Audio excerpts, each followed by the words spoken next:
Saya senang sekali siapa yang malam hari ini sungguh bersyukur bukan di acara yang spesial seperti worship night kemarin itu kan pada datang di tempat ini bilangnya oh ya biasa dong kalau ada acara spesial gitu. Tapi ini acara kita PA ya kan PA Dunamis yang biasanya sudah 2 tahun lebih ibu-ibu pakai daster, bapak-bapak pakai piyama atau kaos oblong gitu ya. Di rumah gitu ya sambil selonjoran dan kadang-kadang ya kelewat gitu baru makan kacang gitu ya.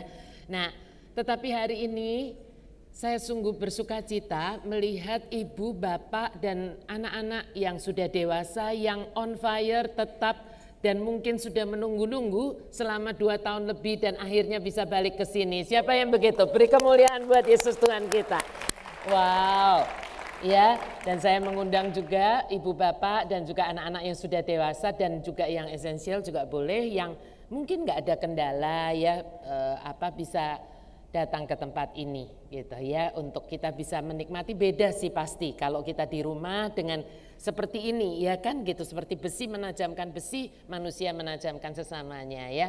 Dan kita kalau di sini betul-betul bisa fokus. Saya nggak mau bilang kalau rumahnya nggak terlalu jauh gitu, karena saya tahu ada yang paling duduk ini rumahnya dari Kelapa Gading luar biasa ya, Ibu Kartika ya, rumahnya dari Kelapa Gading selalu rajin datang dari dulu. Saya dalam hati kecil nggak mau bilang begini datang ya nggak mau begitu karena saya tahu rumahnya jauh, tapi saya mau kayaknya pastinya datang karena on fire-nya ternyata benar datang ya dan saya suka cita. Juga ibu-ibu bapak yang lain saya tahu ada yang rumahnya dari Cibubur, ada yang rumahnya dari macam-macam ya dan kalau memang punya api mau datang pasti datang. Nah seperti broadcast yang saya mungkin sudah kirimkan kepada ibu bapak dan Anda semuanya. Saya bilang bahwa siapa yang saat-saat ini atau pernah mengalami yang rasanya kewalahan gitu. Kewalahan itu kan sampai seperti burnout gitu ya. Kayak udah nggak tahu lagi harus gimana gitu. Ya dengan yang namanya masalah kita. Nah masalah kita itu apa? Ya macam-macam. Masalah itu kan kalau dideretkan macam-macam ya. Ada mulai dari ibu-ibu masalah dengan anaknya, sekarang banyak anak dari kecil aja saya seringkali nengok, saya pikir cucu saya aja yang suka nonton YouTube pakai handphone atau iPad. Ternyata pas saya nengok gini di rumah makan ada anak yang masih duduknya di baby chair. Udah gitu dan tangannya tuh udah fasih banget giniin gitu loh, iPad tangannya udah begini gitu ya kan.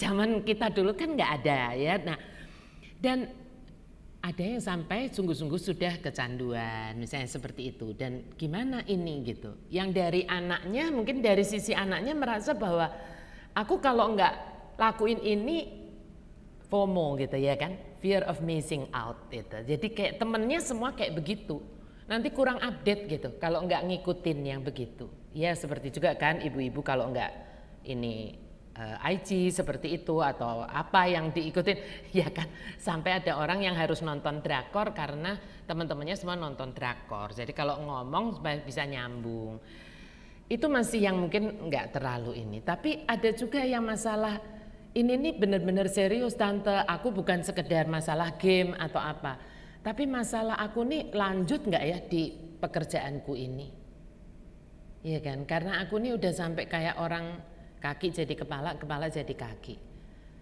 Ya kan, tapi secara salary oke juga sih. Sedangkan aku sedang baru siap-siap nih mau membentuk rumah tangga yang baru. Biasanya itu jadi persoalan. Ada lagi persoalan yang mungkin sudah klasik tetapi untuk yang sedang menjalaninya ini beban berat gitu. Apa itu? Aku harus pilih pasangan yang gimana? Nah, ya kan, yang ini kayaknya anak Tuhan baik, tapi aku deketin mental. Nah yang ini ngedeket terus malah, tapi ya begitulah, bukan yang dari Tuhan. Aku harus gimana? Tuh. Belum lagi yang masalah, aku udah ke dokter terus ganti-ganti bu, saya udah ke dokter sini, ke dokter sini, ke dokter sini.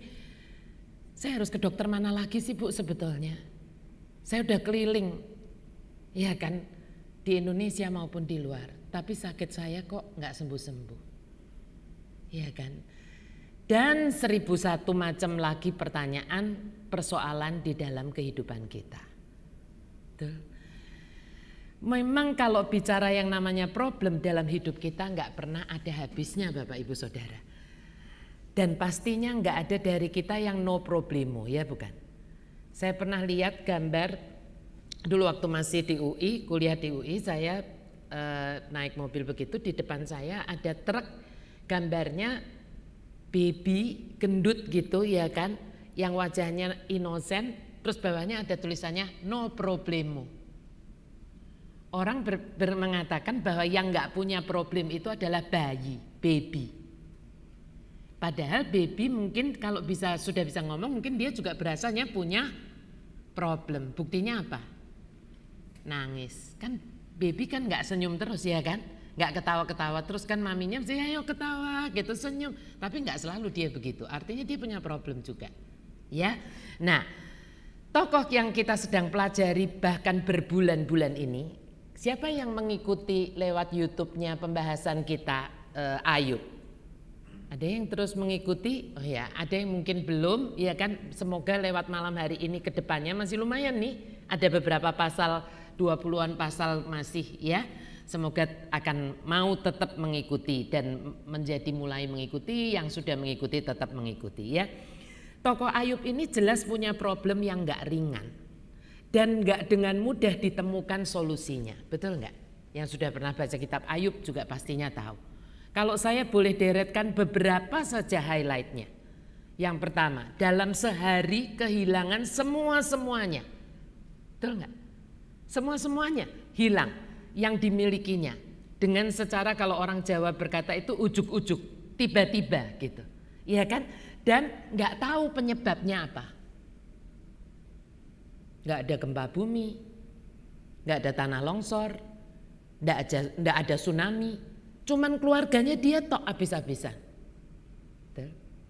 Yang kedua, sahabat-sahabatnya terus-menerus merasionalisasi. Apa yang dirasionalisasi? Sebab musabab, kenapa kok kamu yang kelihatannya orang baik kok udah jatuh ketimpa tangga. Terus ketimpa reruntuhan gunung gitu. Ya kan peribahasanya kan jatuh tertimpa tangga, belum apa-apa, ketiban reruntuhan gunung. Itu Ayub. Dan sahabatnya berkata, mesti gini nih, berarti gitu tuh. Dan jujurnya itu melelahkan. Ya, kalau Anda sedang kena masalah dan dirasionalisasikan oleh teman-teman dekat, di sini rasanya mau meledak.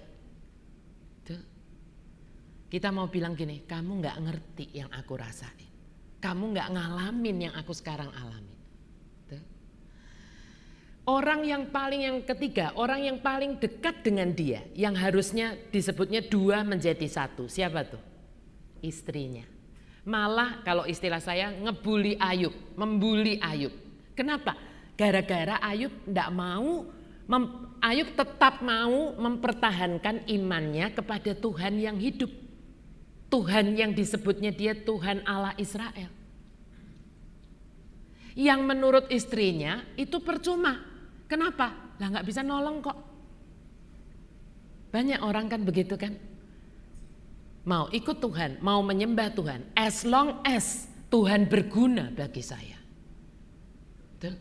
Saya sering berkata, Tuhan ibarat mesin ATM. Kalau kita masukkan kartu kita nggak ada duit yang kita bisa tarik, ada bahkan orang yang sampai menendang mesin ATM-nya saking keginya. Kita seringkali juga memperlakukan Tuhan seperti itu. Demikian juga istrinya Ayub. Ya. Dan yang terakhir, Ayub sendiri nggak dapat jawaban dari Tuhan. Lumayan kalau si A, si B, si C nggak ngerti, tapi Ayub dapat jawabannya, kan lumayan. Ini Ayub sendiri bergumul, Tuhan diam aja. Bapak Ibu Saudara, sejujurnya di titik seperti itu lah biasanya yang namanya setan itu datang. Dan di titik itulah sejujurnya Bapak Ibu Saudara, banyak dari kita yang ngakunya orang percaya ini runtuh. Karena secara rasion kita, secara akal sehat kita, menjadi semua yang dikatakan setan itu make sense gitu. Ini yang Anda dan saya harus sungguh hati-hati. Ini yang berkali-kali saya ingin berbicara dari hati ke hati dengan Anda semuanya. Yang seringkali kalau hanya lewat YouTube itu beda gitu. Ya Bapak Ibu Saudara. Ini benar-benar gak gampang. Nah, seandainya kita yang menghadapi sikon seperti Ayub, Anda ini dan saya juga mungkin seringkali berpikir beban kita ini udah berat banget. Tapi kalau boleh bicara jujur, ada nggak yang pernah ngalamin seperti Ayub? Anda yang duduk di sini, baik yang orang muda maupun yang lebih tua dari saya atau seumur saya. Rasanya kita bilang belum dan amit-amit Bu jangan gitu kan ya. Betul nggak? Betul nggak? Hartanya habis, nggak cuman gitu, anaknya habis semua. Iya kan? Ada teman saya yang bilang gini, tapi istrinya kok enggak ya Gloria katanya gitu, ya kan? Tuhan kenapa sisain istrinya itu untuk ngebully dia, mbok habis kalian aja gitu ya kan? Nah itulah namanya ya kan, kita nggak ngerti ya kan? Kenapa kok ini dikasih lagi duri di dalam daging? Yang terakhirnya Ayub sendiri kena sesuatu yang itu bukan sakit flu, bukan, betul. Sampai dia ambil beling pecahan kaca tuh untuk garuk. Itu kan saking udah nggak tertahankannya kan, mungkin entah gatel, entah perih, entah sakit. Ya kadang kalau kita baca selewat mungkin kita enteng membacanya ya. Tapi saya ini bilang sama Tuhan gini, Tuhan pasti bukan kebetulan. Kalau Tuhan itu meminta, dulu kita diminta untuk belajar. Kalau ibu-ibu, bapak, anak-anak ingat, Anda semua ingat, kita itu hati saya bergetar loh kalau ingat itu Bapak Ibu Saudara. Kita diminta belajar kitab Daniel, terus diminta belajar kitab Wahyu, betul ya? Itu udah sampai pandemi tuh, masih lanjut dikit kitab Wahyunya. Lalu habis kitab Wahyu apa? Song of Song, betul? Nah kalau ini Ayub, pasti ada sesuatu yang Tuhan itu mau ngomong sama kita, yang Tuhan pastinya mau nyiapkan Anda dan saya semua. Iya kan? Jangan takut dulu dan bilang, apa kita semua akan kayak Ayub Bu Glory? Enggak sih, karena enggak ada kita yang exactly sama persis, betul enggak? Ya. Tapi waktu saya renungkan Ayub ini dan saya bilang gini, iya ya, kalau saya yang kena kayak Ayub itu, what should I do? Tuhan. Kan itu yang penting. Iya kan? Waktu itu saya tanya, iya ya Tuhan, gimana kalau kayak gitu? Roh Kudus itu tiba-tiba ingetin saya satu firman ini, mungkin bisa ditampilkan ya, dari Matius 11 ayat 28-30, saya tampilkan dulu dalam bahasa Inggrisnya. Yang Roh Kudus ingatkan anehnya ini, come to me, all you who are weary and burdened, and I will give you rest. Ini Tuhan yang ngomong. Lalu ada tambahannya ini yang agak aneh, agak sepertinya kontradiktif. Kan tadi bilangnya, and I will give you rest. Harusnya kan dikasihnya ranjang, ya kan? Atau kayak kemarin rocking chair, kursi males, supaya kita bisa take a rest. Tapi lanjutan firmannya ini aneh. Take my yoke upon you and learn from me. For I'm gentle and humble in heart. And you will, sekali lagi, find rest for your souls. For my yoke is easy and my burden is light. Loh kok begitu? Kalau dalam bahasa Indonesianya begini. Marilah kepadaku semua yang letih, lesu dan berbeban berat. Ya kan? Mungkin kita bilang gini, aku itu Tuhan, aku. Tapi kok lanjutannya, aku akan memberikan kelegaan kepadamu. Kita senang. Tiba-tiba, pikulah kuk yang kupasang dan belajarlah padaku.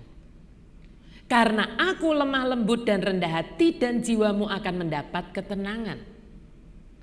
Sebab kuk yang jiwamu mendapat ketenangan itu bukan berarti meninggal. Ya. Sebab kuk yang kupasang itu enak dan bebanku pun ringan. Kalau Anda mau sungguh baca firman Tuhan ini tidak selewat, pastinya Anda akan bertanya, ini tidak masuk akal saya Tuhan. Nggak match sama yang pertama Tuhan bilang, kan begitu. Betul enggak? Ya. Ayuk atau kuk itu apa sih gitu? Ya, saya coba tampilkan di sini. Itu adalah kerangka kayu, ya ada gambarnya. Nah, itu kerangka kayu ya yang menghubungkan dua hewan. Nah, biasanya tuh lembu yang mau membajak sawah, ya. Mereka yang fungsinya itu agar mereka itu dapat menarik bajak atau menarik gerobak kalau nggak bajak bersama-sama, nggak sendirian, sehingga lebih enteng yang ditarik itu bebannya. Sampai di sini dulu paham ya. Nah, jadi fungsi yoke atau kuk itu adalah memudahkan atau meringankan beban yang harus dibawa. Paham dulu ya sampai sini ya. Nah, tapi ada catatan Bapak Ibu Saudara. Yoke atau kuk itu harus dipasangkan pada hewan yang sama. Lembu ya sama lembu, kuda sama kuda. Kalau misalnya gini, lembu sama kuda nggak match. Kenapa? Jomplang. Betul ya? Nggak cocok. Harus sama. Mungkin seringkali kita nggak perhatikan ini. Waktu Tuhan bilang gini, ambillah kuk yang aku pasang ini. Betul? Apa artinya ini? Yesus itu Bapak Ibu Saudara menjadi manusia. Artinya apa? Menjadi sama. Dia kan harusnya kan maha kuasa, maha semuanya, agung di atas tahta, kan begitu. Sejajar nggak sama kita? Nggak bisa, nggak sejajar. Kalau dipasang kuk nggak bisa. Itu sebabnya Yesus perlu jadi manusia. Ngalamin haus, ngalamin lapar, ngalamin sedih. Betul? Untuk apa? Untuk supaya dia bisa pasang kuk bareng sama kita. Tadi ingat kuk, yuk hanya bisa dipasang untuk hewan yang sama. Betul? Kuknya itu bisa dipasangkan sehingga kita bisa jalan bareng dia dan kerja bareng dia. Sehingga beban kita menjadi apa? Light, ringan. Ini sebetulnya Bapak Ibu Saudara, ketika saya mengerti ini, mungkin untuk orang gini, Bu Glory kok cengeng amat gitu. Tapi sebenarnya nggak cengeng. Tiba-tiba air mata saya tuh jatuh. Saya bilang begini, gila. Untuk engkau mau ngeringanin bebanku Tuhan, engkau rela jadi sama. Harusnya nggak apa-apa, nggak usah. Kan dia maha kuasa, maha semuanya. Tapi dia rela jadi persis sama kayak kita, bahkan harus lahir lewat rahimnya wanita. Bukan bung tiba-tiba ada, supaya jadi persis sama dengan kita, karena hanya dengan itu bisa pasang kuk. Siapa menangkap? Katakan amin. Atau tulis amin yang di rumah ya. Nah, saya suka dengan cara Eugene Peterson menerjemahkan ayat-ayat ini di dalam The Message. Semoga ini menjadi lebih jelas. Kalau saya ayatnya sama, tapi saya keluarkannya dari The Message-nya, ya. Are you tired, worn out, burned out on religion? Come to me. Get away with me and you will recover your life. I will show you how to take a real rest. Lalu ada kata-kata yang statement yang saya suka banget. Walk with me and work with me.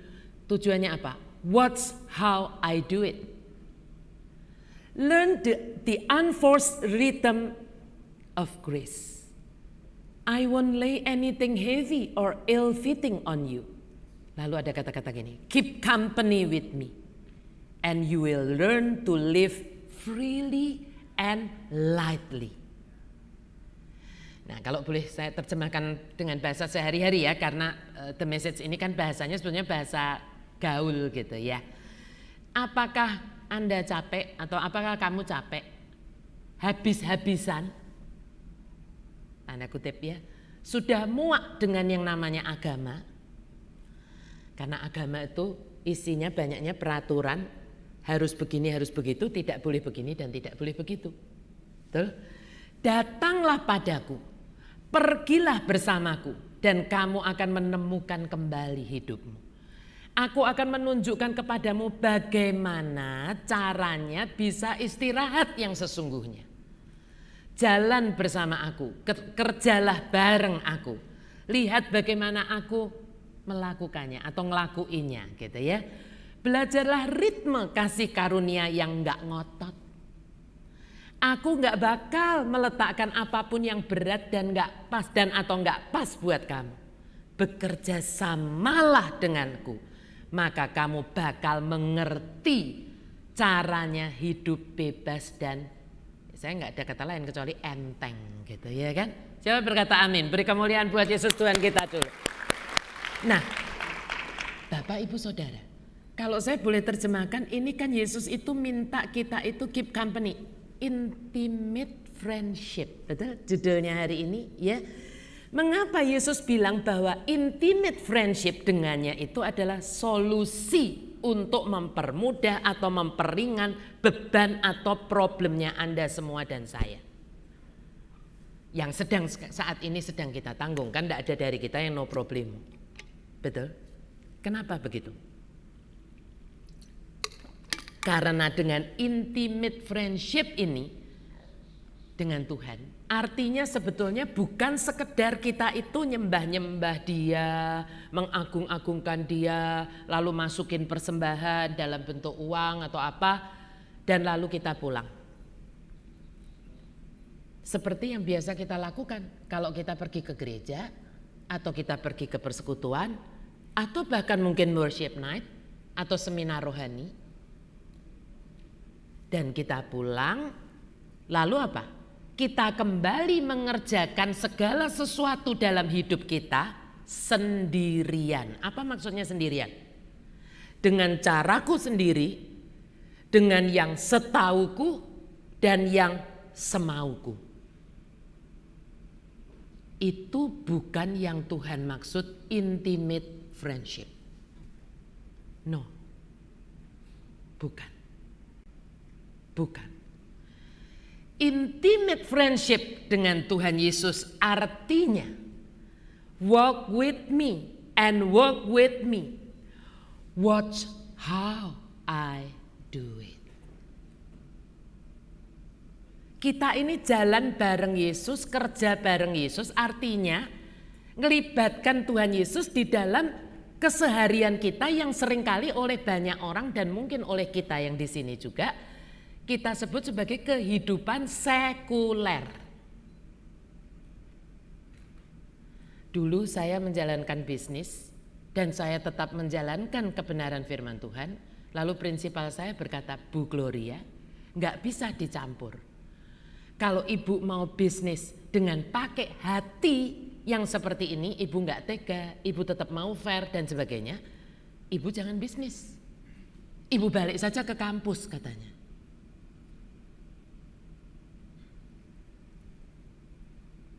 Banyak orang yang masih berpikir bahwa kalau hari Minggu itu adalah kehidupan religius saya. Kalau ikut seminar rohani, itu religius juga. Ikut worship night kemarin rohani. Duduk sekarang ini rohani.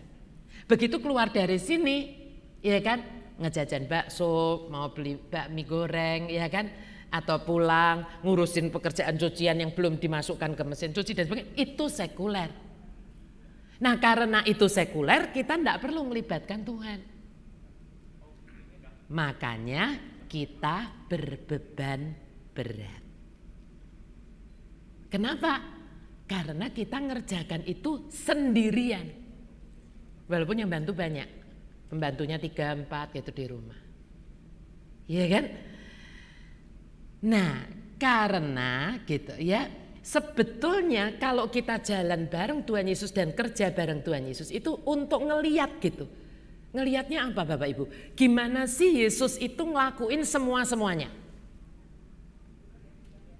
Ngelakuin semua-semuanya itu maksudnya apa Bu Glory? Maksudnya gini, gimana caranya Yesus kalau ngadepin orang-orang yang mau ngerjain dia? Berapa kali Bapak Ibu Saudara? Betul? Mau dikerjain kan Yesus? Betul? Dari mulai koin yang tanya tentang pajak, boleh bayar pajak atau enggak boleh, betul? Kan itu mau dikerjain. Sampai dengan seorang yang berzina, tapi ceweknya doang, sayangnya yang diseret, ditaruh depannya Yesus. Ini hukum Musa bilang dirajam. Kalau lu gimana? Itu kan ngerjain juga.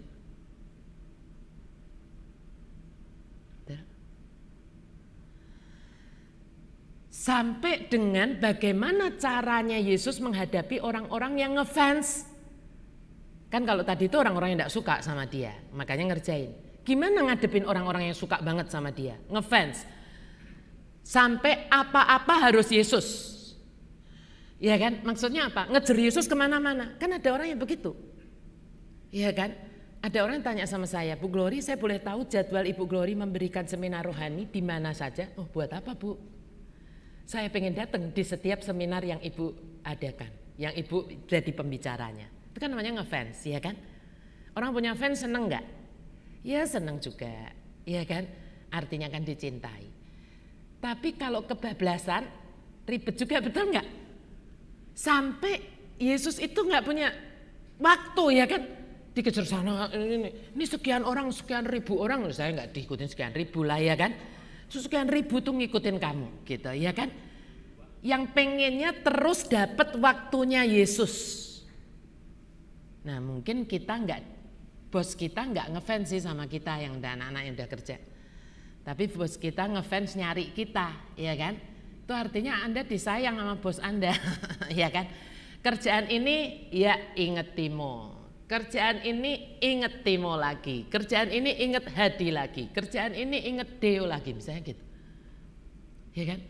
Mungkin kita yang diingat itu kan bilang gini, ya gua lagi gitu ya kan. Betul nggak? Dan kita capek rasanya. Ya, padahal itu bosnya ngefans ya. Nah, terus gimana ngadepin setan juga pastinya. Betul? Setan selalu ngincer Yesus. Dari mana kita tahu? Habis Yesus ditinggal 40 hari puasa yang dicobain, terus berhasil Yesusnya menang. Setan enggak bilang gini, lalu setan balik ke neraka, kan enggak bilang gitu. Di Alkitabnya dibilang apa? Menyingkir untuk menunggu saat yang tepat. Artinya kan iblis terus ngincer. Bagaimana juga Yesus ngadepin penderitaannya yang memang dia harus tanggung. Walaupun itu bukan salahnya dia. Bu, tapi kan saya enggak harus disalib, Bu. Iya. Tapi kan kadang-kadang kita bilang begini. Gua bukan yang salah. Kok gua yang disalahin? Di tempat kerja, bahkan mungkin juga di gereja, di pelayanan. Kalau dapat pujian dia yang dapat, kalau dapat getahnya gue yang kena. Gitu. Gimana cara menghadapi seperti itu? Itulah gunanya intimate friendship with Jesus. Yang kita bisa dapatnya dari mana? Enggak ada lain Bapak Ibu Saudara. Ya dengan membaca track recordnya. Kalau saya kadang-kala kalau saya berkata firman Tuhan nanti sudah ilfil ya kan. Track recordnya yang direcordnya di mana? Ya di Alkitab. Yang sekarang enggak usah Anda bawa fisik begitu. Walaupun saya kalau di rumah tetap senang yang fisik karena saya bisa coret-coretin gitu ya kan. Tapi Anda bisa bawa bahkan di sini. Di handphone yang cuman ringan Anda bisa bawa. Nggak ada cara lain.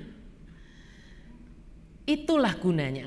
Dan intimate friendship dengan Tuhan Yesus, to be honestnya, sayangnya juga nggak bisa dibangun dalam semalam, nggak bisa dibangun dalam sehari. Bahkan mungkin nggak bisa dibangun dalam 1 tahun. Ya, harus dibangun bertahun-tahun dan every day. Siapa menangkap ini? Katakan amin. Ya, karena Bapak Ibu Saudara, sejujurnya tidak ada solusi yang one for all untuk setiap masalah. Bahkan untuk masalah yang sama persis, tapi yang dialaminya oleh orang yang berbeda. Betul? Seringkali solusinya berbeda. Ibu-ibu yang tanya sama saya anaknya kecanduan game, ada 2 orang ibu atau 3 orang ibu, masalahnya sama loh. Solusinya enggak sama. Kenapa? Yang kecanduan itu kan pribadi yang beda-beda. Betul? Bahkan kakak adik aja beda. Betul? Setiap kita ini unik dan berharga di matanya. Siapa percaya ini dulu? Siapa percaya? Amin. So Tuhan juga enggak perlakuin Anda dan saya ini as a mass product, betul enggak? But a masterpiece kita ini, bukan mass product. Kita ini masterpiece-nya Tuhan dan karena itulah Dia ingin mendidik kita masing-masing ini secara khusus, spesifik Anda dan spesifik saya. Betul. Ya. Amin. Siapa bersyukur Tuhan perlakuin kita bukan seperti barang kodian. Beri kemuliaan buat Tuhan kita. Ya, kita bukan barang kodian Bapak Ibu Saudara. Bahkan kembar pun bukan kodian. Kembar bukan dikloning ya. Karena itu Bapak Ibu Saudara, kita perlu membangun intimate friendship kita itu masing-masing pribadi lepas pribadi dengan Tuhan Yesus kita. Anda nggak bisa copy paste intimate friendship saya. Walaupun saya ajarin misalnya, Anda nggak bisa copy paste intimate friendship saya dengan Tuhan. Demikian pula sebaliknya. Mungkin saya bisa kagumi Anda, saya bisa, wah iya keren ya, saya bisa bilang begitu. Tapi saya nggak bisa copy paste. Kenapa begitu? Karena jalan hidup saya, purpose yang Tuhan siapkan buat saya, beda dengan yang Dia siapkan buat Anda masing-masing. Betul? Dan gak ada yang lebih istimewa di matanya. Semua kita itu istimewa. Jangan pernah bilang begini, iya Tuhan gitu sama Bu Glory karena Bu Glory istimewa sih di mata Tuhan. No, Anda juga istimewa kok di mata Tuhan. Coba misalnya Anda tanya sama seorang seniman, terus Anda tanya gini, mahakarya Anda yang mana yang menurut Anda gak terlalu bernilai seni? Kalau Anda tidak dilempar sendal udah bagus ya kan? Pastinya dia akan marah. Karena menurut dia, menurut seniman ini semua yang dikerjakan itu pasti sudah melewati jiwa seninya. Dan bernilai seni dan berharga di matanya. Kita aja yang mungkin gak kurang ngerti seni kita bilangin, ya aku lebih suka lukisan yang ini, aku lebih paham. Yang itu ruwet aku gak suka. Tapi buat senimannya gak ruwet. Betul? Buat orang yang menciptakan lagu, buat orang yang menciptakan puisi. Anda mungkin bisa menyukai puisinya dia yang ini karena Anda paham. Lagunya dia yang itu karena Anda bisa neteskan air mata. Tapi penciptanya, dia bilang semuanya bagus buat aku. Ya, semuanya bagus. Nah, kembali ke intimate friendship. Yang harus kita bangun dengan Tuhan, ini amat sangat penting Bapak Ibu Saudara. Ini sebetulnya menjadi fondasi yang kokoh. Waktu tadi ingat di awal saya tanya gini, Tuhan, ya amit-amit jangan. Tapi kalau misalnya ada yang ngalamin seperti Ayub ini, what should we do? What should I do? Tuhan gak ingatkan yang ruwet-ruwet, cuman ingatkan ayat itu tok. Artinya Tuhan itu mau bilang Bapak Ibu Saudara, seringkali kan kita itu pengen datang ke acara seperti ini, PA atau seminar rohani, kita pengen dapat solusi dari persoalan saya. 1, 2, 3, 4 sampai 10. Ternyata Tuhan tidak kasih itu. Tuhan hanya bilang bahwa bangun, keep company with me, walk with me and work with me, watch how I do it. Betul? Ini adalah menjadi fondasi yang kokoh saat kita itu mengalami badai persoalan dalam bentuknya yang macam-macam. Karena tidak semua persoalan, jujurnya, bisa dibahas di gereja, bisa dibahas di pertemuan seperti ini atau di seminar rohani. Seringkali romo, pendeta atau pembicara hamba Tuhannya, evangelisnya hanya ngambil topik tertentu. Oh itu pas masalahku. Kan gak bisa setiap masalah kita tuh dibahas di dalam topik-topik seminar rohani, gak bisa. Nah pertanyaannya, apakah kalau persoalan kita tidak dibahas di seminar rohani, jadi berarti kita gak punya solusi? Kan gak begitu Bapak Ibu Saudara, betul? Ya, nah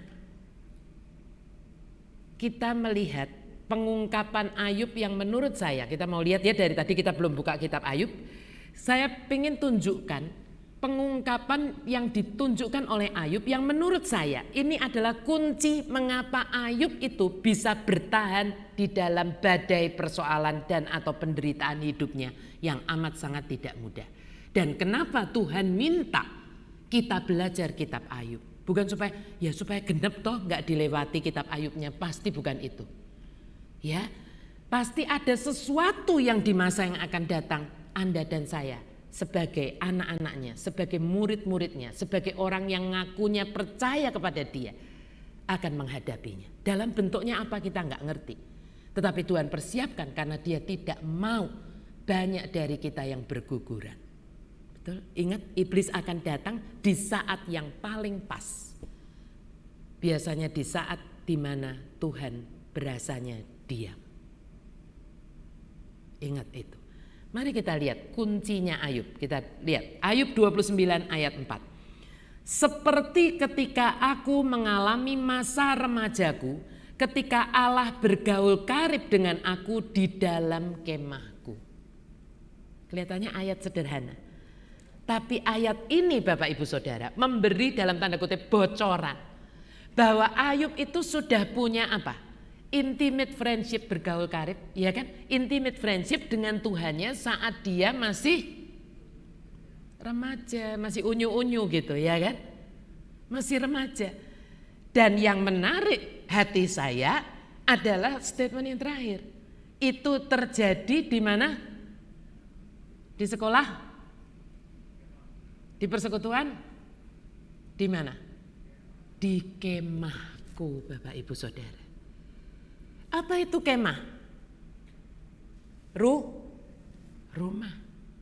Betul. Intimate friendship memang seharusnya dibangun di dalam keluarga kita masing-masing. Betul.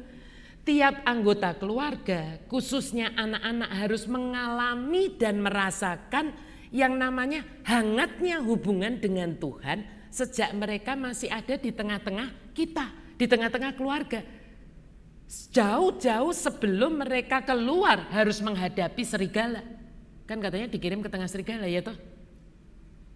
Bagaimana kehangatan dengan Tuhan, intimate friendship dengan Tuhan itu dibangun. Bukan sekedar aturan-aturan religius yang ini nggak boleh, itu boleh, ini nggak boleh, itu nggak boleh. Pokoknya kamu turutin aja, titik, telan. Dan to be honest Bapak Ibu Saudara, ini harus diteladankan oleh yang namanya orang tua. Di yang namanya a home, not just a house, betul ya? Kita kan menyebut rumah kita itu not just a house. Ada orang yang rumahnya mungkin tingkat 4, tingkat 5, mungkin gitu ya kan. Kalau saya tingkat 30 sekian karena di apartemen. Iya kan gitu. Nah, tapi bukan cuma itu kan, buat apa kalau seperti itu tapi bukan a home, just a house. Apa itu a home? Itulah tempat awal yang seharusnya anak-anak itu membangun intimate friendship dengan Tuhan Yesus. Bukan sekedar ritual religius beribadah yang diteladankan oleh orang tuanya. Makanya banyak orang tua itu heran, Bu, anak saya waktu kecil ya Bu, saya masukkan ke sekolah minggu. Terus setiap minggu itu mau loh Bu ikut saya ke gereja. Lah iya lo ancam. Oh enggak ikut ke gereja, enggak kasih uang jajan ya. Anak-anak ikut. At least setor. Ya kan? Mau apa? Kalau baptis mungkin enggak, tapi mungkin kalau di Katolik ya mau penguatan harus ikut. Saya seringkali dimintain tanda tangan tuh anak-anak yang dulu kecil-kecil ya minta tanda tangan. Mungkin sekarang minta tanda tangannya sama Dio sama Margot. Dulu banyak anak kecil-kecil ke situ selesai acara HOTK nyodorin tanda tangan. Saya biasanya enggak mau langsung tanda tangan. Saya biasanya tanya gini, tadi belajar apa? Tadi yang kamu ingat apa? Ada yang ingat, ada yang enggak ingat tuh ngobrol. Ya kan? Pokoknya dapat tanda tangan gitu ya. Nah, tapi kalau boleh jujur nih Bapak Ibu Saudara, saya ngomong dari hati ke hati. Juga untuk yang anak-anak muda. Membangun intimate friendship itu lebih sulit dibandingkan sekedar mengikuti aturan agama. Sekedar ikut pantang, sekedar ikut puasa, ya kan? Sekedar ikut nyanyi, itu lebih mudah dibandingkan kenapa papa mama kok puasa? Kenapa mama kok jam 12 bangun untuk berdoa? Kenapa kok mama, tante itu nyolot banget sama mama? Kok mama ndak benci tante itu? Cucu saya baru belajar tentang benci. Kalau orangnya jahat, benci. Karena orangnya juga benci sama kita. Saya bilang banyak orang benci sama Enma, tapi Enma ndak benci sama orang itu. Kenapa? Kenapa? Saya bilang, saya bukain Alkitab, saya bilang gini, karena Enma anaknya Jesus. Jesusnya bilangnya apa? Hate your enemies atau love your enemies. Nah, dia hatinya kan masih murni ya, love your enemies, betul? Ya kan? Tapi kalau yang ngomongin suruh hate your enemies itu sebenarnya bohong. Itu yang suka ngomongin siapa? Setan, dia bilang. Setan itu pembohong atau faithful, liar, dia bilang itu. Nah iya, jadi kalau kita liar itu kita anaknya siapa? Setan. Itu kan dari kecil. Tuh. Kan dia sudah bisa bilang gini. Tapi kalau orang itu jahat, gitu ya kan? Kok kita enggak boleh hate dia? Itu kan dari hal-hal yang kelihatannya simple kan Bapak Ibu Saudara. Betul enggak? Dari yang mungkin telepon yang dia ikut dengar, mungkin dia nggak ikut telepon. Kalau mau ikut ngomong aja kita, mami lagi penting kan gitu kan ibu-ibu kan. Tapi terus tiba-tiba kita ngomong nih sama teman kita, nggak tahu teman arisan, nggak tahu teman fitness, nggak tahu teman pilates gitu ya kan. Kita telepon kan gini, iya gue juga jengkel banget, liatin aja ntar. Kalau gue bales baru tahu rasa gitu ya kan. Nah anak ini kan mau ngomong nggak boleh, gitu ya kan. Tapi kan kupingnya dengar, matanya kan lihat. Saya kan sudah sering kali bilang kan Bapak Ibu Saudara, kalau di salon, ya kan saya lebih seneng baca. Kalau dulu bawa buku, kalau sekarang kan baca dari sini gitu ya kan bisa deh. Kenapa? Daripada saya bengong ngeliatin cermin. Kalau saya lihat cermin kan nggak mungkin pakai kacamata kuda, kan pasti lihat sebelah kanan kirinya. Paling sebel saya kalau sebelah kanan kiri saya ibu-ibu, yang nanti ngomong sama ibu-ibu yang kalau udah kerimbat kan lama. Tujuannya untuk ngobrol ya kan gitu. Udah kerimbat, kakinya di pedi, tangannya meni. Udah kayak gitu. Kayak nggak bisa apa-apa gitu kan. Ini tangan kaki nggak bisa apa-apa. Rambut baru dikunyet-kunyet gitu. Mulut bisa monyong-monyong. Oh sekarang lumayan karena pakai masker nggak kelihatan ya kan. Dulu waktu belum pakai masker kan kelihatan tuh dari cermin. Ya kan. Yang sana ngomongnya sama temennya kan enggak boleh gini-gini kan baru dikerimbat, yang kerimbat kan jengkel. Kalau gini-gini kan jengkel, mesti lurus lihatnya. Bisa ngomongan loh ibu-ibu itu lewat cermin. Iya, lu ngerti enggak sih itu? Oh, gue sebel banget tuh. Lewat cermin, nah saya kan juga lihat cermin, kelihatan juga. Keki kan saya gitu ya kan. Jadi lebih baik saya baca buku. Soalnya kalau enggak, kita kalau ngeliatin yang kayak begitu kan nanti wajah kita bisa gini. Kita jadi ikut sebel ya kan. Nah, tapi itu semua Bapak Ibu Saudara sebetulnya teladan. Demikian juga intimate friendship with Jesus. Ya kan? Nah, anak-anak muda mungkin bilang gini, nah ya itu aku dulu nggak dapet kayak gitu sih tante di rumahku. Ya udah, yang udah lewat kan udah lewat. Kita kan nggak bisa hidup dengan masa lalu kita, tapi kan kamu punya hidup masa depan. Kalau itu tidak dibangun sejak masa remajamu, nanti kamu punya pasangan juga sama. Sekarang kan kayak Gia sama papa mama. Oh, papiku nggak punya intimate friendship sama Yesus, mama juga nggak punya. Yang punya tuh oma, karena udah deket-deket tanah baunya. Oma ya kan inget baca Alkitab, pagi-pagi bangun pagi ya kan oma soalnya gitu. Lah karena yang muda-muda ini nggak mau bangun. Ayub berkata, aku itu Allah bergaul karib dengan aku pada waktu aku masih remaja. Di mana? Di kemahku. Keren banget. Makanya Ayub married ya punya kebiasaan itu. Mungkin istrinya enggak. Ya. Nah, HOTK itu sebetulnya suplemen sih Bapak Ibu Saudara. Sebenarnya bukan pengganti semua itu. HOTK sebetulnya. Tapi banyak juga to be honest, anak-anak yang justru mulai membangun intimate friendship dengan Tuhan saat mereka join waktu itu di HOTK Youth. Ya, dan beberapa menyebut HOTK itu home.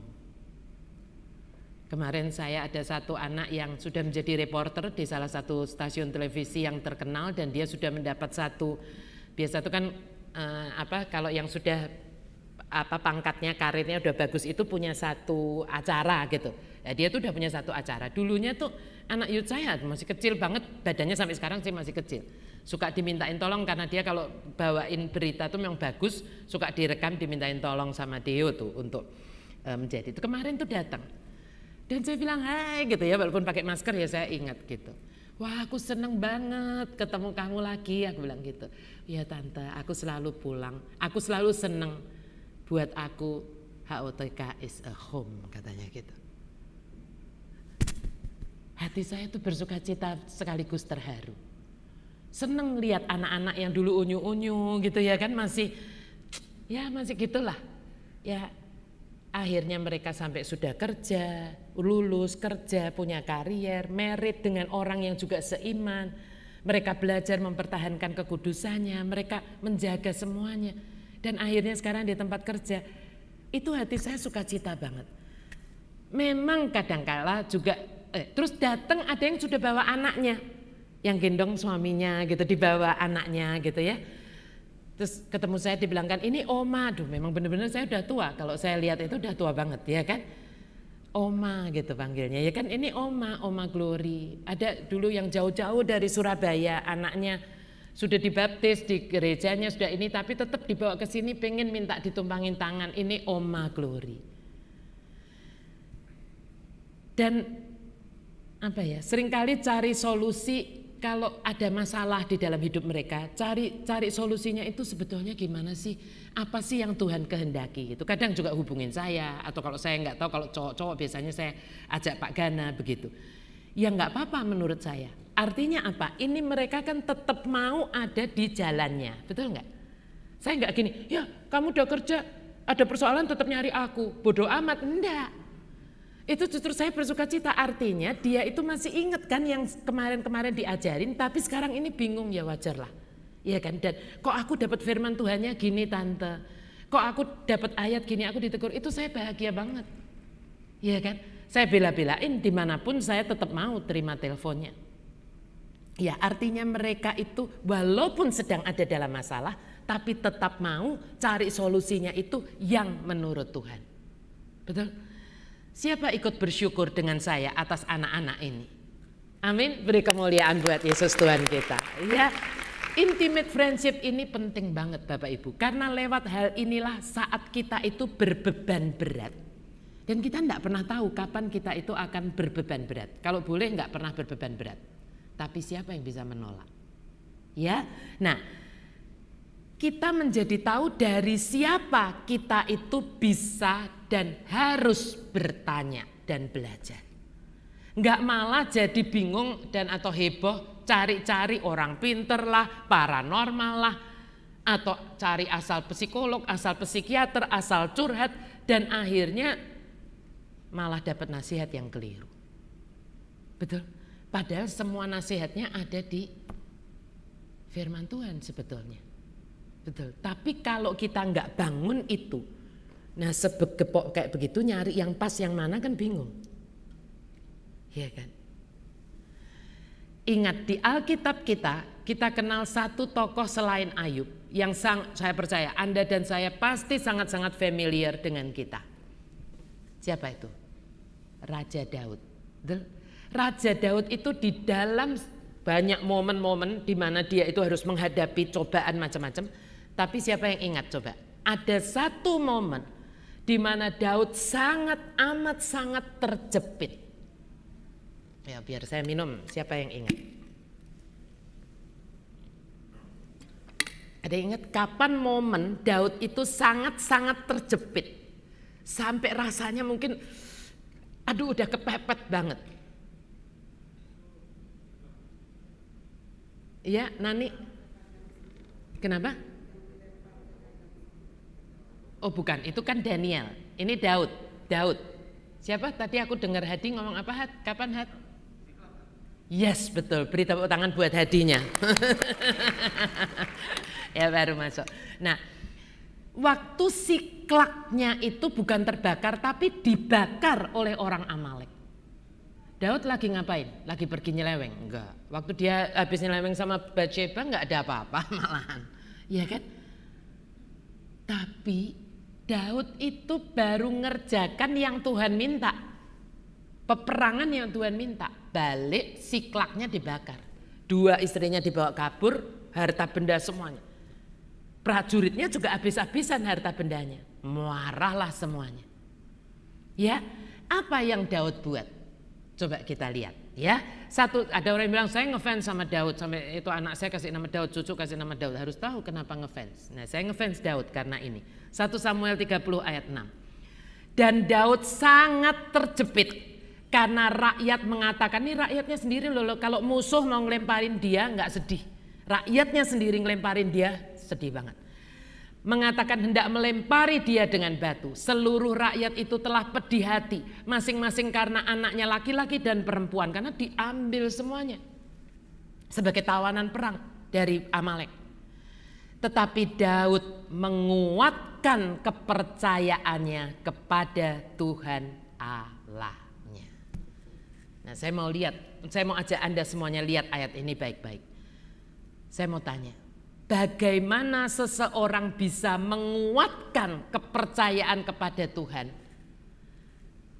kalau sebelum-sebelumnya orang tersebut nggak punya hubungan yang close, nggak kenal deket dengan Tuhan kita?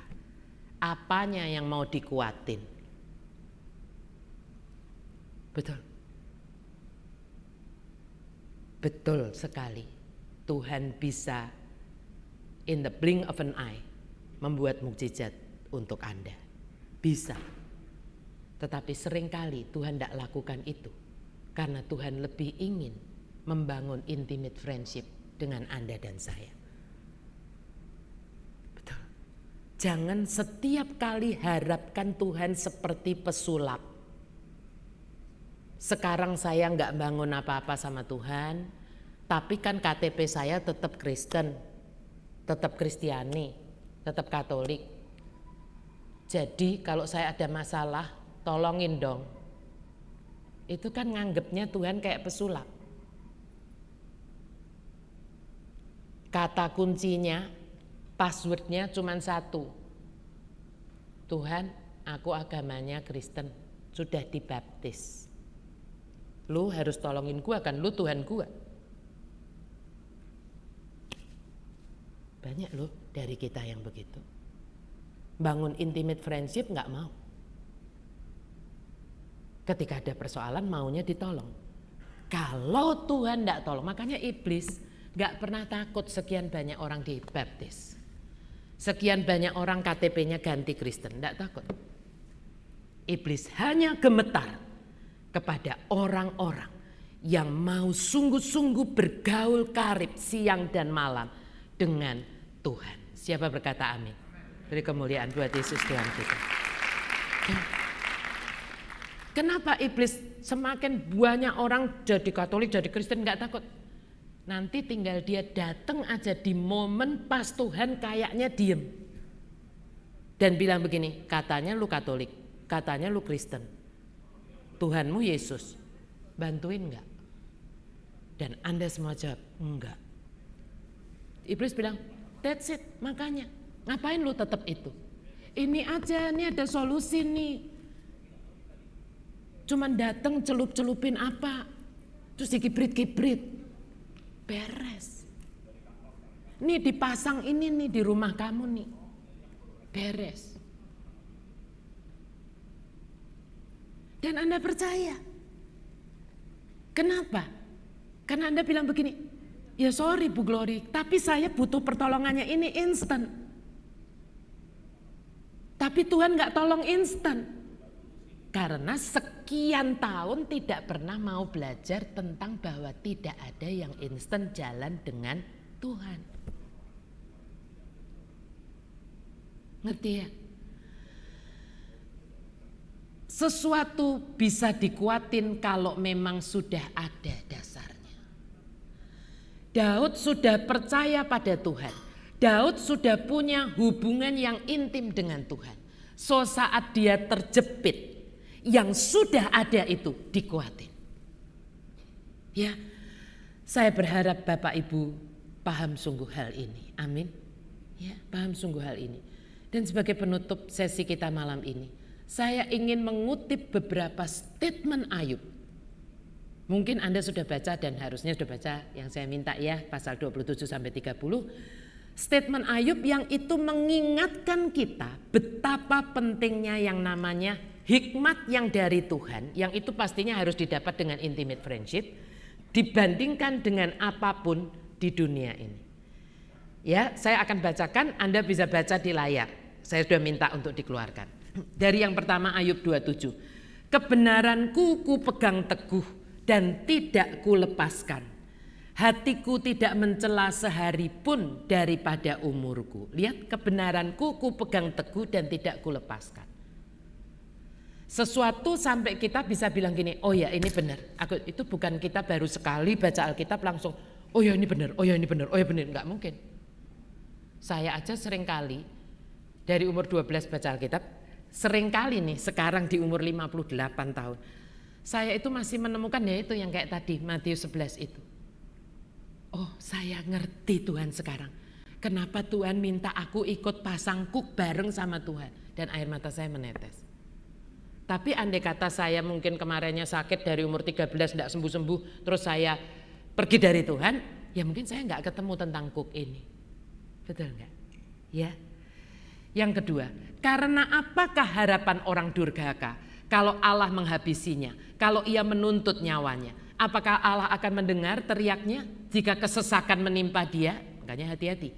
Dapatkah ia bersenang-senang karena yang maha kuasa dan berseru kepada Allah setiap waktu? Ini yang tadi saya bilang. Lu hidup ngaco, gak mau bangun, tapi kalau ada apa-apa mau berseru sama Tuhan. Aku akan mengajari kamu tentang tangan Allah. Apa yang dimaksudkan oleh yang maha kuasa tidak akan kusembunyikan. Lalu nextnya, inilah bagian orang fasik yang ditentukan Allah. Dan milik pusaka orang-orang lalim yang mereka terima dari yang maha kuasa. Perhatikan baik Bapak Ibu Saudara. Jikalau, ini orang fasik ya, ia orang fasik itu menimbun uang seperti debu banyaknya, ya hitung sendiri kalau bisa ngitung debu, dan menumpuk pakaian seperti tanah liat, sekalipun ia yang menumpuknya, perhatikan, namun orang benar yang akan memakainya. Siapa bilang amin? Dan orang yang tidak bersalah yang akan membagi-bagi uang itu. Sebab orang benar itu nggak pelit. Iya kan? Nah, ada orang tanya sama saya, Bu, Ibu Glory kok turun beratnya banyak banget. Apa rahasianya? Saya bilang apa? Satu, nggak pelit. Kalau punya makanan enak jangan dimakan sendiri. Makan satu aja yang banyaknya bagiin sama orang lain gitu ya. Nah, itu intermezzo. Dan orang yang tidak bersalah yang akan bagi-bagi uang itu. Sebagai orang kaya ia membaringkan diri, orang fasik itu tadi. Tetapi tidak dapat ia mengulanginya. Ketika ia membuka matanya maka tidak ada lagi semuanya itu. Bapak Ibu Saudara, waktu saya menulis mengetik ayat ini, Roh Kudus itu bicara di hati saya seperti ini. Inilah masa di mana harta orang fasik akan dinikmati oleh orang benar. Siapa beri kemuliaan buat Yesus Tuhan kita. Amin. Amin. Tetapi mari hidup benar dan hidup intimate friendship dengan Tuhan. Akan tiba waktunya. Siapa yang membuat itu? Bukan kita ngerampoki mereka loh ya. Nggak ada yang suruh ngerampok ya. Tuhan yang akan menggoncangkannya. Amin. Ya. Lanjut, tetapi di mana hikmat dapat diperoleh, di mana tempat akal budi, untuk gantinya tidak dapat diberikan emas murni dan harganya tidak dapat ditimbang dengan perak. Ia tidak dapat dinilai dengan emas ofir ataupun dengan permata krisopars yang mahal atau dengan permata lazurit. Tidak dapat diimbangi oleh emas atau kaca ataupun ditukar dengan permata dari emas tua. Baik gewang baik hablur tidak terhitung lagi. Memiliki hikmat adalah lebih baik daripada mutiara. Permata krisolit Ethiopia tidak dapat mengimbanginya. Ia tidak dapat dinilai dengan emas murni. Hikmat itu beda dengan sekolah sampai S3, beda. Ada orang bisa sekolah sampai S3 tetap tidak punya hikmat yang dari Tuhan. Ada orang lulusan SD, ya, tetapi dia berhikmat. Kenapa? Karena membangun intimate friendship. Ya, ada orang sekolah tinggi berantem terus sama istrinya sama suaminya. Ya kan? Nggak ngerti kerjaan seperti apa yang harus dipilih, kerjaan seperti apa yang walaupun itu mendatangkan uang yang gede, tapi Tuhan tidak menghendakinya, nggak ngerti. Ya kan? Ada saya punya kenalan yang berantem terus istrinya pokoknya nggak mau kalau di rumah. Alasannya apa? Aku S2. Masa aku cuma ngurus anak? Nah, kalau saya waktu saya ditanyain saya ketawa, Pak Gana yang ditanya. Terus Pak Gana bilang begini, kalau saya prinsipnya lain. Istri saya sekolah sampai tinggi supaya bisa mendidik anak saya jadi anak yang pinter, kan begitu. Buat apa Anda sekolah sampai tinggi-tinggi, anak Anda kasih kepada orang yang, maaf kata bukan menghina, tetapi mungkin S1 pun tidak lulus. Tapi Anda berikan itu anak Anda. Tapi Anda sibuk cari semuanya. Itu artinya Anda tidak punya hikmat yang dari Tuhan. Ya, Allah mengetahui jalan ke sana. Ia juga mengenal tempat kediamannya karena ia memandang sampai ke ujung-ujung bumi dan melihat segala sesuatu yang ada di kolong langit. Ketika ia menetapkan kekuatan angin dan mengatur banyaknya air, ketika ia membuat ketetapan bagi hujan dan jalan bagi kilat guru, ketika itulah ia melihat hikmat, lalu memberitakannya, menetapkannya, bahkan menyelidikinya. Tetapi kepada manusia ia berfirman, perhatikan, sesungguhnya takut akan Tuhan itulah hikmat. Gak ada sekolahnya. Dan menjauhi kejahatan itulah akal budi. Bapak Ibu Saudara, dari statement-statement Ayub ini kita dapat belajar bahwa di saat Ayub merasa ditinggalkan Allah, betul, Ayub itu merasa ditinggalkan Allah, dia tidak pernah mau menggadaikan imannya. Kenapa? Karena intimate friendship-nya dengan Tuhan membuat dia itu berkata bahwa enggak mungkin. Tuhan yang aku kenal, kalau Anda close banget sama seorang teman, terus Anda diomongin temannya itu Anda kontak enggak bisa, di ini enggak jawab ini, terus bilang Allah dia udah ngelupain kamu, tapi Anda tuh close banget sama dia, Anda bilangnya apa? Enggak. Betul? Dia yang saya kenal enggak gitu. Ini pasti dia sedang ada apa-apa, enggak gitu kok. Mau dikomporin nggak bisa. Tapi kalau kenalnya baru sebulan, 2 bulan, setahun, 2 tahun, omongannya seperti itu, it works. Betul? Kelar deh semuanya. Ya, nah itu.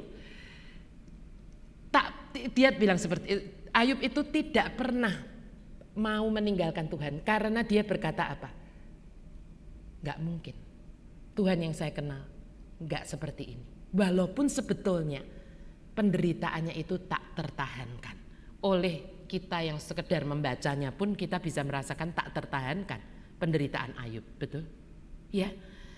Tapi yang kedua Bapak Ibu Saudara, yang malam ini saya sungguh mau ngomong sebelum kita berakhir. tidaklah tabu untuk mempertanyakan Tuhan di dalam ketidakmengertian Anda dan saya.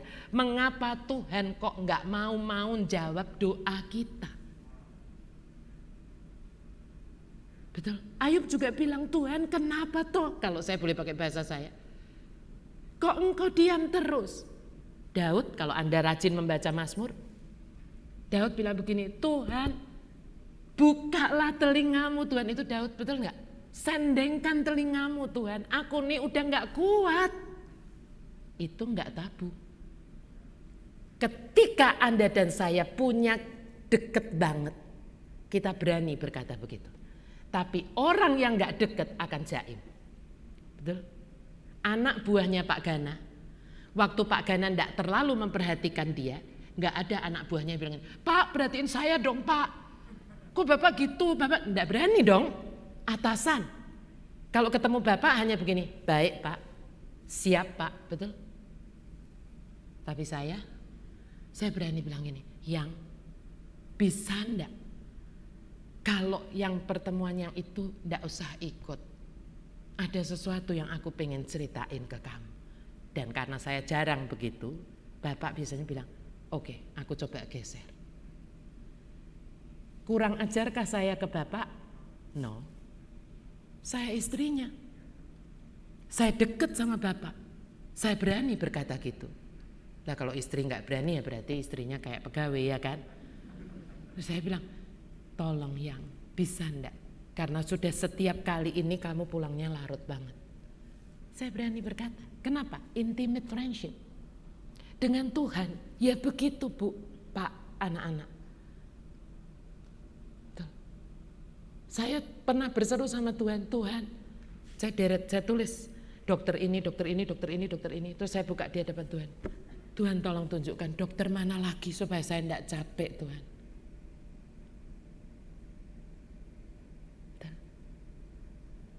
Ya. Intimate friendship itu nggak bisa copy paste dari orang lain. Baru tadi siang saya ini dikirimin sama guru les keyboard saya, kan biasa setiap minggu lagunya apa begitu, lalu saya dikirimin lagu Selalu Bersyukur. Dia bilang gini, Glory mau nggak yang minggu Kamis depan, saya les setiap Kamis, nyanyi lagu ini. Saya baca tuh, saya langsung balas, dia bilang ini, namanya Vero. Saya bilang, Ver, aku pengen nangis, ini temen soalnya. Dia kaget, loh kenapa? Kamu sudah dengerin lagu itu? Saya bilang gini, jujurnya saya aku pengen nyanyikan lagu itu bareng Gana nanti waktu di sesi wedding anniversary kami. Saya bilang begitu. Dan aku tuh kemarin sudah dengar lagu itu dan aku sudah kepingin bilang sama kamu. Tapi terus ada telepon, ada ini, aku lupa. Saya belum bilang sama guru les saya. Tiba-tiba dia kirimin itu. Kayaknya hal kecil. Tuh, ada teman memberi saya a grateful jar. Saya cepet-cepet tulis, cemplungin, plung, masukin, ya kan? Takut lupa. Tuh. Kemarinnya lagi ada ibu-ibu seksi konsumsi kasih saya serabi. Ibu cuma serabi aja kok diceritain di khotbah sih Bu. Serabinya kecil-kecil, kuahnya encer. Pas saya makan udah capek-capek dari GR kita waktu sebelum worship night, saya makan, aduh saya hampir nangis, nggak sampai nangis sih, kalau nangis nanti keselak ya kan, hampir nangis, cepet-cepet saya WA. Kenapa? Itu serabi zaman saya kecil di Semarang lewat di depan rumah saya. Sekarang kalau saya ke Semarang mau cari sampai ke yang namanya Semawis pun nggak ada. Yang serabi kecil-kecil itu. Di sini adanya serabinya gede, warna hijau, terus santannya kental. Nggak kayak gitu yang zaman saya kecil. Jadi pas makan yang zaman saya kecil ini, saya berasa senang banget. Tulis. Kadang-kadang kan kita kan kelewatkan hal yang kecil-kecil gitu. Belum kelar itu. Barusan saya pulang kan dari UK. Seumur-umur saya nggak pernah suka yang namanya lemon cake. Kalau ada orang makan lemon cake, saya dari jauh bilang ini, cake kok lemon, apa enaknya, saya gitu. Iya kan? Tiba-tiba kemarin baru di UK di cafe, saya yaudahlah karena dikasih satu gitu saya coba. Oh ternyata enak, dusun banget ya saya. Enak banget ya ternyata, seger gitu ya kan. Tapi kan ya udah nggak ngomong sama siapa-siapa. Tiba-tiba ada temen yang pinter buat cake, kirim saya lemon cake. Waktu makan saya sama bapak, apalagi sambil kemarin lihat itu apa platinum jubilee-nya dari Queen Elizabeth II. Saya berasa pulang ke UK gitu, ya kan? Cepet-cepet tulis, masukin. Kenapa saya cerita ini? Itu sebetulnya intimate friendship, betul. Seringkali ada hal-hal yang bahkan kita tidak minta Tuhan kasih. Tapi ada hal-hal yang mungkin kita sudah minta-minta, kok Tuhan diam? Pasti ada apa-apanya. Bukan karena dia jahat. Itulah intimate friendship. Amin. Ya. Jadi itu boleh, bukan enggak boleh. Misalnya kita bilang gini, Tuhan kok enggak jawab-jawab permohonanku untuk pemulihan keluarga, keuangan, kesehatan, pekerjaan. Padahal yang aku minta ini kan sesuatu yang baik. Yang pastinya kalau engkau kabulkan Tuhan akan memuliakan namamu. Ya betul, tidak ada orang sejujurnya yang di sini yang bisa menjawab dengan tepat mengapanya, saya rasa. Ya, dan itulah mengapa Tuhan meminta kita belajar kitab Ayub, supaya kita bisa belajar untuk walk with Him and watch how He do it. Betul? Day by day, sampai nanti pada suatu hari hanya, kalau saya boleh bilang gitu, Dia pasti menjawab Anda dan saya seperti Dia menjawab Ayub. Karena satu hal kita tahu dan percaya, Dia sangat mengasihi Anda dan saya as His masterpiece and not mass product. Amin. Beri kemuliaan buat Yesus Tuhan kita.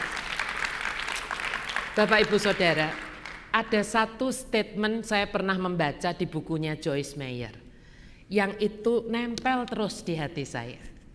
Apa itu? Joyce Meyer pernah menulis begini, coba Anda tanya di hati Anda masing-masing. When trouble comes, do you run to the phone or you run to the throne? When trouble comes, do you run to the phone or do you run to the throne? Saya berdoa kita masing-masing mau menjawabnya di hati kita yang paling dalam dan bersegera mengubahnya malam hari ini kalau kita tahu kebenarannya. Siapa berkata amin?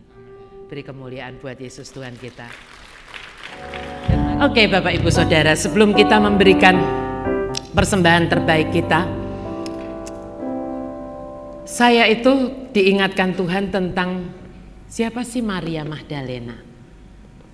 Di komselnya Women ada komsel grup Maria Magdalena ya, di bawah Ibu Lince. Maria Magdalena itu ternyata mungkin tidak banyak dari kita yang tahu bahwa Maria Magdalena itu adalah wanita yang disembuhkan Tuhan Yesus dari 7 setan yang ada di dalam dirinya. Maria Magdalena, nanti Anda bisa baca di Markus 16 ayat 9. Itu sebabnya di Lukas dicatat di Lukas 8 bahwa Maria Magdalena ini selalu siap melayani Tuhan dengan uangnya. Ya, dengan uangnya. Dia tidak sayang untuk memberikan apapun yang terbaik yang ada di dalam hidupnya. Ya kan? Dan bahkan gitu, ya kan, dia itu yang mengurapi Tuhan waktu sebelum kematiannya tanpa ada yang tahu. Dan bahkan itu dicela sama Yudas. Yudas berkata kok boros-boros gitu, ya kan? Tetapi dia tidak boros. Dia tahu itu minyak narwastu yang mahal. Dan dia tidak seka dengan apapun kecuali dengan rambutnya. Pertanyaannya, apakah Tuhan sekedar berkata bahwa apa yang dibuat olehnya akan terus disebutkan, diingat waktu Injil diberitakan? Apakah hanya itu rewardnya untuk Maria Magdalena? Ternyata tidak, Bapak Ibu Saudara. Anda tahu, ketika pagi-pagi para wanita datang ke kubur Tuhan Yesus, tuh, semua nggak menemui Yesus karena kuburnya kosong. Dan ketika yang lain sudah pergi, Maria Magdalena tidak mau pergi. Ini seperti orang yang kehilangan sahabat terbaiknya. Intimate friendship-nya dengan Tuhan Yesus, berkata bahwa saya mau berikan apapun untuk menggantikan aku bisa ketemu dengan teman baikku ini, sahabatku ini. Sampai ketika Yesus muncul di dalam tubuh kemuliaannya, dia nggak ngeh. Ketika ditanya siapa yang kamu cari, Maria Magdalena jawabnya apa? Tuan, dikira penjaga taman, betul enggak? Tuan, kalau Anda tahu, kasih tahu aku. Mungkin kalau dilanjutkan tak bayar deh gitu. Kan biasa kita suka gitu, kasih tip biar dia mau ngomongin gitu ya kan. Tapi tiba-tiba Yesus berkata apa? Maria. Detik itu diucapkan oleh teman baiknya, sahabatnya. Tiba-tiba sesuatu yang intim itu membukakan tirai itu. Dan Maria berkata, Rabboni dalam bahasa Ibrani-nya, bukan Rabuni tapi Rabboni dalam bahasa Ibrani. Rabboni, ya guruku.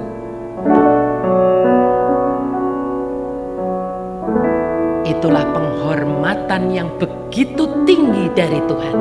Karena di pertama kali dia bangkit, manusia yang ditemui oleh Tuhan Yesus bukan yang lain kecuali seorang wanita yang masa lalunya jelek banget, tetapi dia memulai titik balik dan memulai intimate friendship dengan Tuhan. Dan itu dibuktikan dengan dia berkata, Tuhan, apapun kalau buat engkau Tuhan, apa sih yang enggak? Dan itu melekat di hati Tuhan. Amin. Bahkan Tuhan sampai berkata, jangan sentuh aku, sebab aku belum bertemu dengan Bapakku. Dan bahkan sebelum bertemu dengan Bapaknya, dia sudah menemui Maria Magdalena. Bapak Ibu Saudara, seringkali setiap kali kita mau memberikan persembahan, bahkan ketika kita masih pakai Zoom atau YouTube, saya seringkali bilang begini, jangan ambil dompet dulu. Biarlah kita ambil hati kita dulu, amin. Hadapkan hati ini di hadapan Tuhan. Supaya ketika kita memberi, hanya Tuhan yang tahu. Dan itu adalah pemberian yang kita itu berkata begini, Tuhan, apa sih yang enggak buat engkau? Ya, dan biar Tuhan yang melihat hati Anda dan saya, yang mencatat itu juga di hatinya. Amin. Mari kita tundukkan kepala dulu, kita mau berdoa. Tuhan, kami mau punya hati yang seperti Maria Magdalena. Kami tahu kami ini bukan orang yang baik. Kami masing-masing punya latar belakang, punya masa lalu yang kalau itu diceritakan kami malu, Tuhan. Tapi kami bertemu dengan Engkau faktanya, dan itu mengubahkan hidup kami. Biar hati Maria Magdalena yang malam hari ini ada di dalam hati kami. Kami hanya rindu satu hal, Tuhan. Saat Engkau datang untuk kedua kalinya nanti, ingat aku Tuhan, ingat kami Tuhan. Kami hanya ingin bertemu dengan Engkau. Terima kasih Tuhan, biar setiap kami memberi di dalam ketepatan seperti yang Engkau mau. Mari Tuhan bicara ke dalam hati kami. Dan biar apapun yang kami persembahkan malam hari ini menyentuh hati-Mu dan memuliakan nama-Mu. Terima kasih Tuhan, terima kasih. Di dalam Yesus Tuhan kami berdoa dan kami siap memberikan yang terbaik dari hidup kami. Amin. Mari memberi, mari angkat tangan kita di hadapan Tuhan yang hidup. Tuhan, malam hari ini kami tidak sekedar mempersembahkan uang kami, tetapi kami mau mempersembahkan roh, jiwa, dan tubuh kami sebagai persembahan yang hidup dan berkenan kepadamu. Tuhan, selidikilah hati kami, dan biar Tuhan setiap kali di mana harta kami berada, di situ hati kami ingin berada. Dan biar Tuhan, apapun yang kami persembahkan malam hari ini, itu boleh menyentuh hidup banyak orang, dilipat gandakan 30, 60, 100 kali ganda.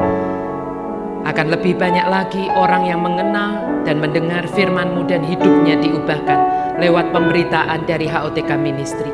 Dan biar Tuhan, Engkau memberkati tangan-tangan yang memberikan persembahan ini. Apapun yang mereka sentuh Tuhan, diberkati dan jadi besar seperti yang Engkau mau. Ini adalah waktu yang Engkau berkata bahwa harta orang fasik akan digoncangkan dan akan menjadi milik anak-anak Tuhan. Biar Tuhan, kami siap untuk membangun intimate friendship dengan Engkau.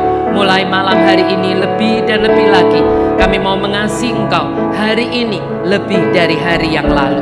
Dan biar Tuhan, kasih yang dari Allah Bapa, berkat yang melimpah di dalam Yesus Kristus Tuhan, dan persekutuan yang intim dengan Roh Kudus-Nya, tinggal di dalam hidup kami, mulai malam hari ini sampai Maranatha, bahkan sampai selama-lamanya.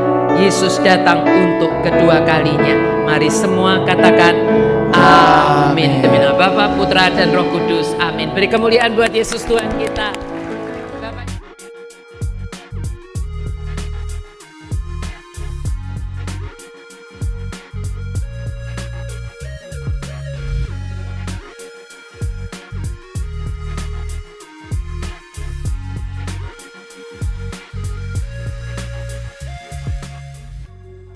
Shalom, kalau Anda merasa diberkati dengan pemberitaan firman Tuhan lewat YouTube HOTK Ministry, jangan lupa untuk subscribe, like, komen, dan juga share. Dan jangan lupa juga nyalakan loncengnya untuk supaya Anda mendapatkan notifikasi-notifikasi dari HOTK Ministry kalau ada sesuatu yang baru.